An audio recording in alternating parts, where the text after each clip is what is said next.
झूठ बोल के हेमंत सोरेन ने बना लिया सरकार।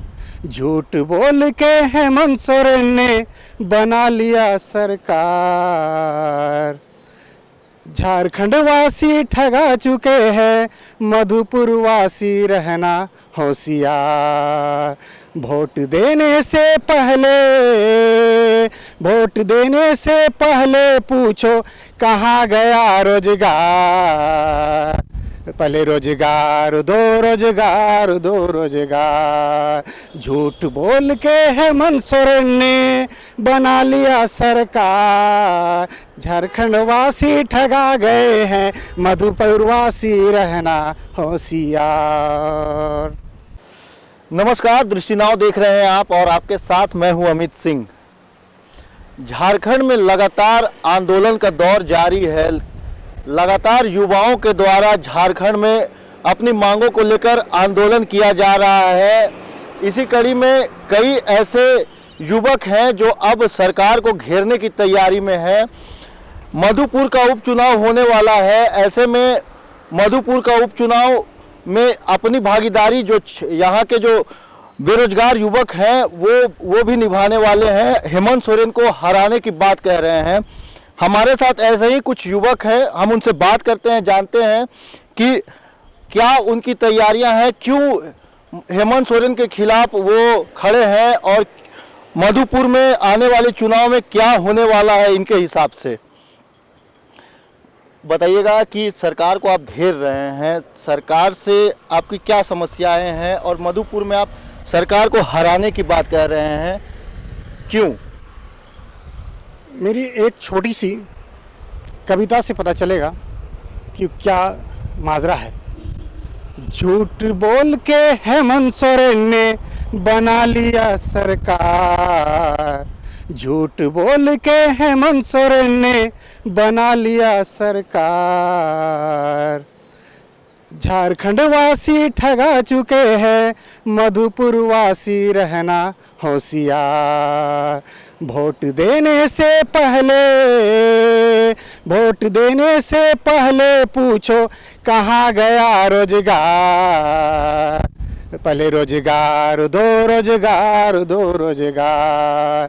झूठ बोल के हेमंत सोरेन ने बना लिया सरकार। झारखंड वासी ठगा गए हैं, मधुपुर वासी रहना होशियार। मैं इमाम बोकारो से।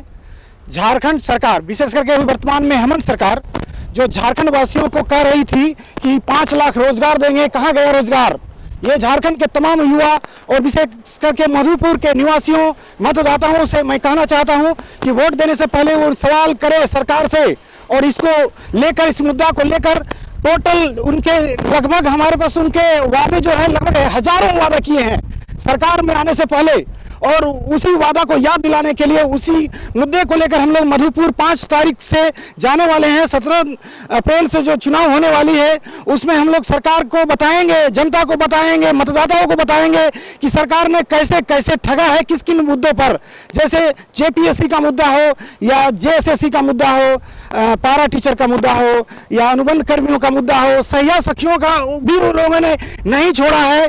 किसी के साथ भी वो लोगों ने न्याय नहीं किया है, न उत्पाद सिपाही, न जेप, न जेआर, सीआरपी, बीआरपी, मनरेगा कर्मी, सभी लोग तरसते हैं। सभी के जो अध्यक्ष हैं, जो नेतृत्व करता है, सभी से हम लोग का बात हो चुकी है। मधुपुर में सरकार को पूरा चारों ब्लॉक में घेरने का प्लानिंग है। जनता को बताना है, पर्ची बांटना है, और जेन केन प्रकार ने सरकार वहां कोशिश करेगी।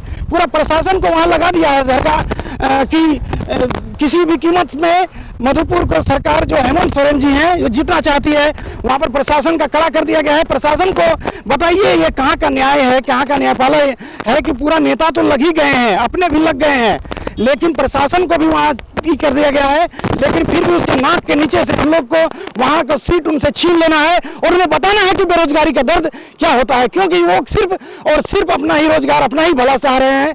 इसीलिए हम लोग ऐसा रणनीति बनाने को मजबूर हैं।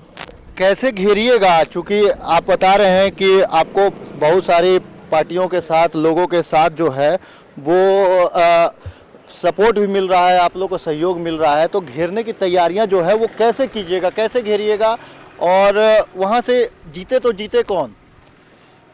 वही कैंडिडेट जीतना चाहिए जो झूठ ना बोले, वही जो लोकतंत्र को बना कर रख सके। जो सिर्फ झूठ का वादा करे वैसे सरकार नहीं चाहिए। जो भी कैंडिडेट हम मधुपुर वासियों के विवेक पर छोड़ते हैं कि वो ऐसे कैंडिडेट को जिताए जो लगे ईमानदार हो, एक बार चांस दे उनको और उनको जमीनी स्तर से ऊपर उठाएं। ये नहीं कि बना बनाया कोई है तो उसको जिताएंगे और उसको लाएंगे। और जो मंत्री अभी देखिए हफीजुल हसन जी हैं तो उनको मंत्री बना दिया गया है, विधायक। तो इससे क्या हुआ है कि वहाँ के जनता का मत भी नहीं लिया गया और उनको मंत्री बना दिए, उनका विधायक भी नहीं बने हैं। तो उनके साथ एक प्रकार से विश्वासघात हुआ है, विश्वासघात। तो उनको उसका परिणाम उनको मिलना चाहिए। और उनको विशेष करके हेमंत सोरेन से हम कहना चाहेंगे लोगों को कि वो अपने विवेक से वोटिंग करें। उनका लोकतंत्र है, उनका वोट देने का अधिकार है, अपना विवेक से बुद्धि से करें। लेकिन झूठ बोलने वाले सरकार को बिल्कुल दरकिनार करें, क्योंकि हम लोग पूरा झारखंड वासी ठगा चुके हैं। हेमंत सोरेन ने जितना भी वादा किया था एक भी वादा पूरा नहीं किया है। ना रोजगार का वादा पूरा किया है, ना नियोजन नीति, ना स्थानीय नीति, ना चूल्हा खर्च जो महिलाओं को बोला था वो लोग का भी नहीं दिया है। तो टोटल के टोटल मुद्दों में वो फेल है। इसलिए उनको छोड़कर जिसको भी वो चाहे जिता सकते हैं, लेकिन हेमंत सोरेन का प्रत्याशी कभी नहीं जीतना चाहिए। ये मधुपुर के निवासियों को हम निवेदन भी करते हैं। बोकारो से इमाम। देखिए, सबसे बड़ी समस्या ये है कि वहाँ के जो मूल वासी हैं उनको ठगा गया है, क्योंकि ऐसे वास्तविकता तो ये है कि पूरे झारखंड को ठगा गया है। लेकिन अभी सबसे विशेष करके अगर बात करें मधुपुर वासियों का, सबसे बड़ी बात कि जनता सर्वोपरि होती है, लेकिन जनता के बिना मत का, उनके बिना मत का, उनका अधिकार का दुरुपयोग करते हुए उन्हें मंत्री बना दिया गया है। पहले तो सबसे बड़ी बात कि जनता सर्वोपरि है, जनता से पहले पूछना चाहिए कि वो मंत्री बनने काबिल है कि नहीं है। तो विधायिका उनको प्राप्त भी नहीं हुआ, उसके बावजूद भी उन्हें मंत्री बना दिया गया है। तो ये जनता के विवेक पे मैं छोड़ता हूँ, और मैं उनके विवेक को छोड़ने के बाद भी मैं पब्लिक के पास जाऊंगा और हर एक मतदाताओं को व्यक्तिगत रूप से मिलूंगा और मैं यही बताऊंगा कि पिछले 15 महीनों में हम लोगों ने क्या खोया और क्या पाया। हम लोगों ने जिस उज्जवल भविष्य का कामना लिए एक स्थानीय सरकार को प्राथमिकता दिया, लेकिन आज लग रहा है कि ये हमारे द्वारा झारखंड के जितने भी अभ्यर्थी हैं उनके द्वारा एक बहुत बड़ा महापाप हुआ है। और उस पाप का हम पश्चाताप करेंगे। मधुपुर जाके वहाँ के पब्लिक को, वहाँ के मतदाताओं को अवेयर करेंगे, उन्हें जागरूक करेंगे और बताएंगे कि वहाँ की वर्तमान सरकार जो है किस तरह से छल कपट की है। हम बताना चाहेंगे कि यहाँ पे जितने भी युवा हैं, जैसे कि पंचायत सचिव हो गए, जेपीएससी अभ्यर्थी हो गए, टीजीटी वाले अभ्यर्थी हो गए, पीआरटी वाले अभ्यर्थी हो गए, जितने भी हैं, पारा शिक्षक वगैरह जितने भी हैं, सबके साथ वादा किया गया था और सबके वादा के बाद भी यहाँ पे वादा खिलाफी किया गया है। और मैं बताना चाहता हूँ यहाँ माननीय मुख्यमंत्री जी को कि आपने जिस तरह का षड्यंत्रकारी रवैया अपना करके अभ्यर्थियों के भविष्य को बर्बाद किया है ना, ये अभ्यर्थी अब चुप नहीं बैठेंगे, क्योंकि आपने अपने मैनिफेस्टो में ये लंबा लंबा लिफाफा गिनवाया, लिस्ट दिया कि हम ये करेंगे वो करेंगे, लेकिन आपने कुछ भी नहीं किया है। और इसीलिए मधुपुर के तमाम वासियों से मेरा अनुरोध भी है कि आप वोट देने से पहले, बटन दबाने से पहले आप एक बार स्व विवेक से निर्णय जरूर लें कि जो स्वच्छ और पारदर्शी चरित्र का व्यक्ति हो आप उन्हीं का चयन करें, ताकि आने वाले समय में वो पूरे समस्त मधुपुर का विकास कर सके। क्योंकि हम लोगों ने पूरे झारखंड का विकास करने के लिए माननीय मुख्यमंत्री को चुना, लेकिन वो आज नाकाम साबित हुए हैं। वो पूरे विश्व के सबसे झूठे मुख्यमंत्री के रूप में साबित हो रहे हैं। और इसीलिए माननीय संज्ञान मंत्री से भी मेरा अनुरोध है कि आप अगर मेरा वीडियो देख रहे हैं तो आप जरूर इस बात पर ध्यान दीजिए कि जो युवा आज आक्रोशित हुए हैं, अगर आपने उनका भला नहीं किया, अगर आपने उनके वादे को पूरा नहीं किया, तो मधुपुर का सीट जो है वह मधुपुर का जो मधु है वो आपके नाक के नीचे से चुरा लेंगे और आपको पता भी नहीं चलेगा और आपको केवल वहां पे पछताना और हाथ मलने के सिवा कुछ नहीं बच जाएगा। कितना उम्मीद था हेमंत सोरेन की सरकार से, या है अभी भी, कितना उम्मीद है, क्या कहिएगा? जब सरकार बनी थी तो उस समय क्या मन में विचार आया था कि क्या आप लोगों की मांगे पूरी होगी, क्या था उस समय? बिल्कुल, जिस समय इलेक्शन कैंपेन चल रहा था तो वो एक बहुत लंबा लिफाफा, कम से कम 30-32 पेज का जिस तरह से होता है ना, कि अभी हम लोगों ने सिर्फ उनके नाकामी को गिनवाया है कि जिस तरह से सूत्रीय काम होता है वैसे ही 21 सूत्रीय मेरे पास लिस्ट भी है जिसमें वो नाकाम साबित हुए हैं। और वो सब वादा किए थे, और वादा किए थे क्या, हम लोगों ने खुद मतलब कि उनके चरित्र को पढ़ा था, समझा था, लेकिन आज हम लोग खुद गलत साबित हो गए। एक अभ्यर्थी होने के नाते भी कि हम लोग का जो महाअनुभव और अनुमान था वो गलत निकला। उन्होंने जितने भी वादे किए एक भी वादों को पूरा नहीं किया। सिर्फ इस बार एक छोटी सी कामयाबी हमारे हाथ लगी है कि जेपीएससी का जो फीस था 600 से वो 100 किया गया है, बस उतना ही। उसके अलावा जितना भी उन्होंने वादा किया सब का सब अभी तक धरातल पर दिख नहीं रहा है। वो केवल उन वादों के अनुकूल काम ना करके उन्होंने रोजगार प्राप्त करने के लिए अपने एजेंट को बहुत सारी सुविधाएं प्राप्त करवाई, लेकिन हम सारे युवाओं को उन्होंने ठगने का प्रयास किया है। और इसीलिए हम सारे युवा आज बहुत ही ज़्यादा प्रभावित हुए हैं उनके इस नीति से।